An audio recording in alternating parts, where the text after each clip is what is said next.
Drew Ferguson placing the ball. Jerry Gray is there as well. Ferguson will try it himself. Yes! Drew Ferguson!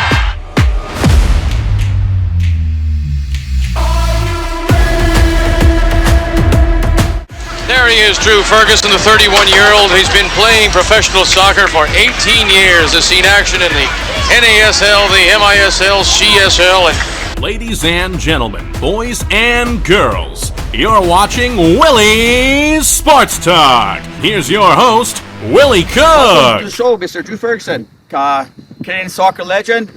How are you doing, Drew? I'm okay, Willie. Thanks for that introduction, being a legend. Thank you. Well, you are, absolutely. Where'd you grow up Grew up in Power, same place as Willie Cook, I believe. Small town boy, had a bit of success, but proud to sit around here and talk about it. Right on. So you played your youth soccer in Powder River. Who's your favorite coach growing up in Powder River? That's a tough question, I guess. I started off with, my dad, obviously, when we were young, but probably in the big picture, Lewis Brown was a school teacher from England, and George Hutchison was played football in my career. Absolutely. I understand you have a world record, a 10-year-old world record, 1 mile. Where was that? How did that happen? That's true. It's in, I can't remember what year it was in the World Record Guinness. I ran the 1 mile as a 10-year-old at 5:33.34. The race was in Vancouver, and I was 10 and I was racing against 12-year-olds, so I actually came third in the race. But it ended up being the fastest mile in the world for a 10-year-old. Wow. So when you got noticed, how did you get scouted? Did you get scouted playing youth tournaments or provincials? How did you get scouted? Who scouted you? Yeah, it's a pretty cool story. So like a lot of kids in BC, we travel around to different soccer schools. And when I was 15 years old, I went to a soccer school in Vancouver. The hero coach of the time was Jackie Charlton, a 1966 World Cup winner.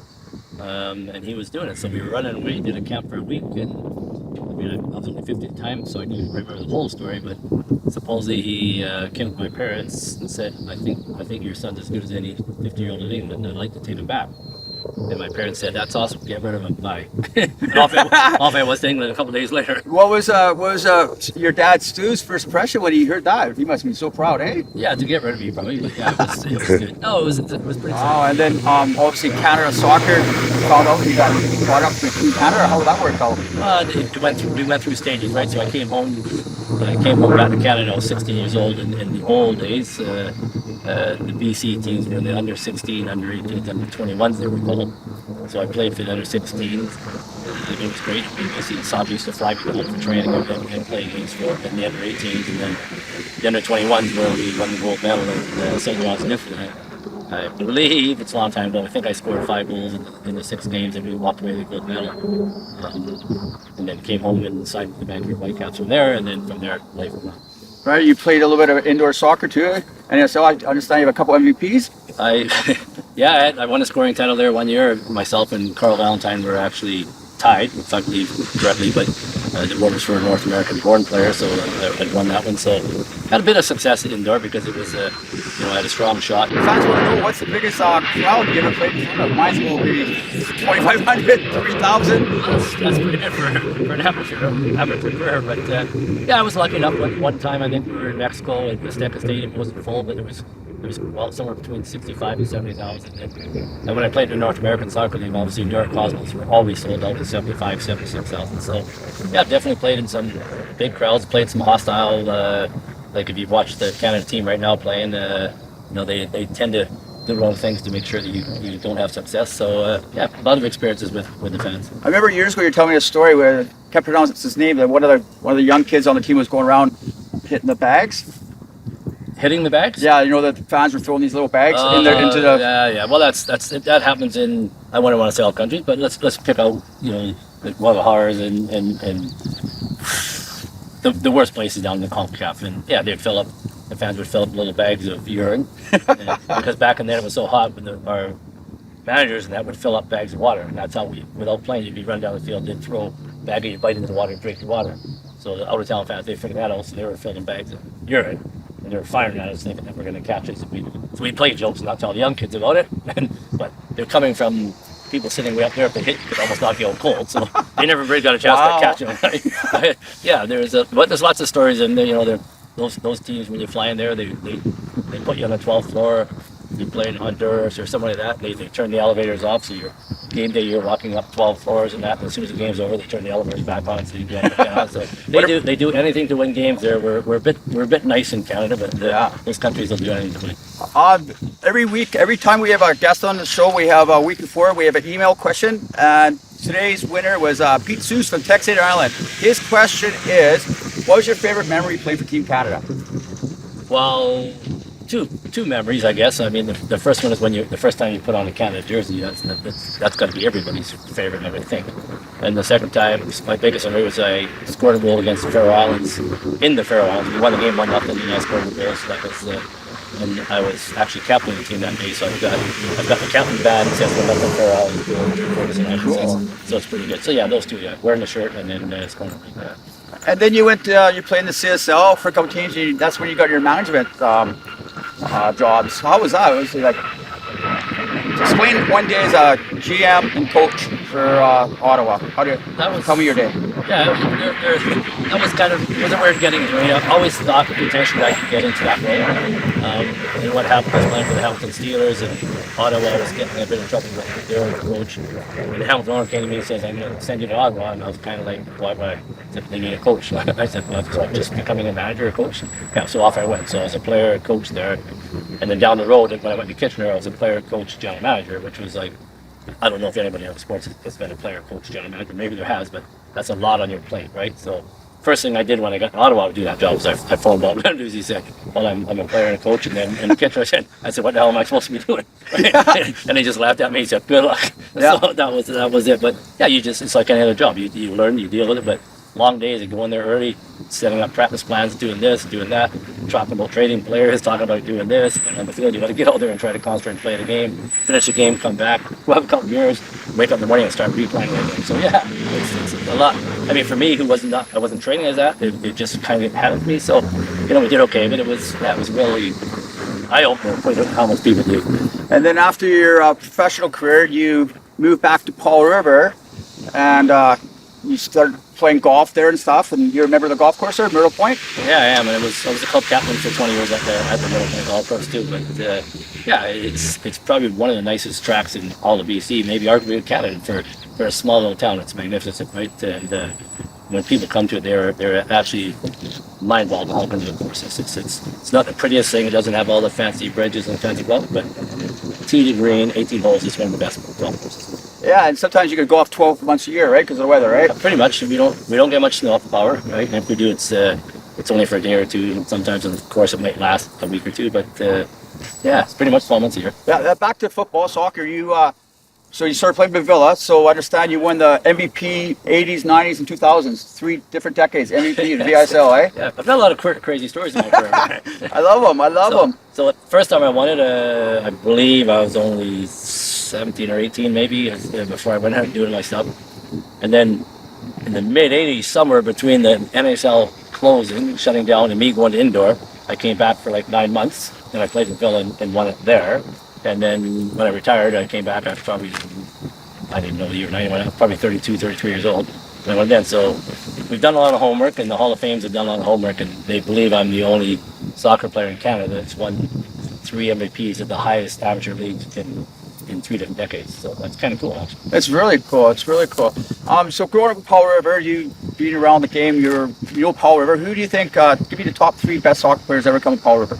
Yeah, that's a tough call. It's funny. It's a small town with a ton of quality players from the old days. So I mean, when I was younger, I was playing in the Premier League in Victoria. I was only 16 years old, I believe. And George Orchard was amazing. Larry Louie was amazing. Absolutely. Graham Hollis was amazing. All that way. And then when I came back and retired, Brent Spence is amazing. Tony Leach is a good player. Ross Simpson was amazing. So yeah, it'd be hard to pull people off. Sean Leach was great, but. Tough to call, but Larry's in the BC Soccer Hall of Fame, and well deserved too, Larry. Pretty well. I'd say I'd put maybe Larry right up there, but I've always, to this day, I've got a lot of respect for him. Yeah, myself too. He's a tough, very skillful, strong, very good player. So what are you up to now? You're coach of the Canadian Para team. Is that correct? Tell me all about that. Yeah, I took that job in 2005 with not even really understanding what Paralympic program was and all that, but I was contacted by the CSA So my very first camp was in Toronto. So we flew to Toronto, and it was pretty funny. Me included didn't really know what the disability world was or what classification could play in this game. So I was at the airport in Vancouver, and I met the person that worked for BC Sportability, which is an athlete disability. And one of the kids was walking, and he was heavily walking, like probably not even able to run too much. And he introduced me to him. So one of the players. My first thought was, okay, how was he going to play soccer? Vice versa. So the first camp, the first day was there was. I mean, the game's grown now to where we're at a high level. But I fell in love with it instantly because there was a couple times, a couple of the athletes, they'd fall over and trip when they're running, and I've actually reached over and helped them up, and they basically said, "F off, I can get up myself," right? Good so for them. Right then, I thought, okay, yeah, I like these guys. Yeah. Right? One guy actually fell over the bus, and he fell down. It was raining, and he fell down a little hill and covered in mud. We had these great sweatsuits, and I looked at him, and he said, "Don't say anything." He said, "Right." So yeah, and now we've got 2 semi-pro athletes. We have a pro athlete just playing in Australia. The disability is pretty light, so I would say it's semi-pro level. And a lot of our guys play university men's soccer now, so yeah, it's a tremendous thing. So I thought I might do it for a week or two, and it's 2005 I started. Here we are, 2024. So. Just about 20 years, very impressive. So you've been all around the world as a youth, as your whole career coaching. So why do you pick Powell River to live? Well, it's the best place to live in the world, right? So I mean, 12 months of golf. Yeah, well, and people are just the climate and the friendly. Everybody knows. Everybody knew in the old day you could leave your house a lot, but life's changing maybe a wee bit there. But yeah, it's a nice place to live, right? The Palm City is better places. I go to Mexico in the wintertime, and I'm in Spain, all over the world traveling. Great, but to live year round, I still to this day think Power is the greatest place in the world. Awesome. I've worked my whole life. Obviously, where you had to work hard, but have you actually worked a job before, other than soccer? I did a few jobs here and there. Seriously? Yeah, I can remember being Super Value. I don't know if you remember those days. Yes, Super I do. Value was open, and Dewis Brown, one of the names I mentioned earlier on, right? So My idol. I didn't go to the last 2 years in school. I didn't go to school a lot. Dewis would just send me. He was the vice principal, but he'd send me to the soccer field. So if I had cooking class, I was on the soccer field. I had dancing classes, which he ran. I'd be on the soccer field. If I had to go to math, I would be on the soccer field. I hated square dancing, but anyways. So then all of a sudden he got me a job because it was brought up that way. He said, "Well, you want to travel the world?" So boom. So he got me a job at Super Value. So back then, I can't remember. I think it was called Packers. You just stood back there with your little red vest on him, when the cans and milk, you sat there filled up with bags, and off you go. So I did do that officially for whatever that may be, 4, 5, 6 months or something. And and I was part-time. When I first retired, as you know, in the old days, the breweries hired athletes who retired or people are well known. Yeah. So Labatt was smart enough not smart enough, but they were smart enough to get me to work part-time in the Power area. Sam Landuzzi of the Vancouver Whitecaps fame. Yeah. So he was my boss or partner.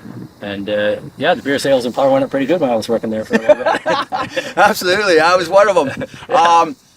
I understand you went for a mill tour, and you're in the bathrooms, and anybody knows industrial work, where you go wash your hands. What did you do? What did you think that was? Yeah, it was. That was probably not my highlight of my career, but since it's Power, I can tell the story. But I flew home.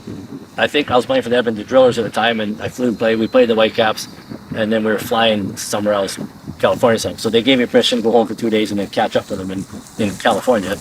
So of course I borrowed my dad's car, and he had this little blue thing we drove around, and he said, I think he was working from 6 to 6, or I think it was 6 to 6 maybe. Yeah. So he said, make sure you pick me up at 6 in the morning. Of course, I went and hung out with everybody I knew. Power probably had a beer or two, and lying in bed, and the phone rings. Where the hell are you? He said, I look. So I jumped in the car, driving to the mill to pick up my dad, who's waiting for me. I said to the security guard, I said, where the hell is I had to go down with paper machine, something. I had to go down the hill and park it down there. So he told me just go down there, and I had to go. All of a sudden decided I needed to take a pee.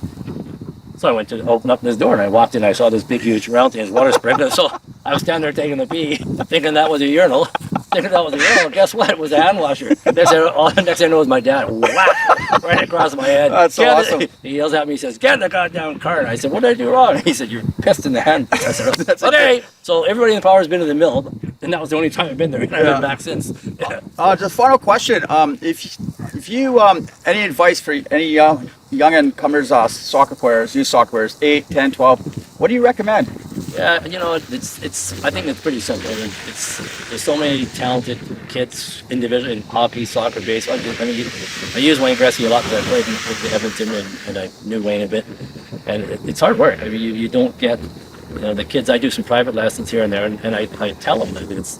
When I was a kid, when I was 8, 9, 10 years old, you know, my dad coached soccer, and I'd take a bag of 10, 15 balls every single day. Shoot the ball, shoot the ball, shoot the ball. Nobody taught me how to shoot the ball, but it turned out that for whatever reason, I was one of the better ball strikers up in the game, probably in Canada, that, right? And shoot the ball, work on your ball skills, but every day, 2, 3, 4 hours every single day, and then let the rest of the game come to you. But if anybody thinks Wayne Gretzky has to do it and Pele has to do it, if you look at all the superstars, they're you know, running around this field here, this grass here, dribble on this field like every single day, 4 or 5. You can't just go to training, play twice a week, and think you're going to be a star. You will not make it. Maybe a Gretzky Meyer, but they all work harder than anything. Right? So work hard. But listen to your coaches, pay attention to your coaches, respect your coaches, and on your own you work very, very hard. Right on. Great interview, Mr. Fergie. Thank you very much for the interview. Nice chatting with you. If you like our show, please like, subscribe, and share. Cheers, everybody.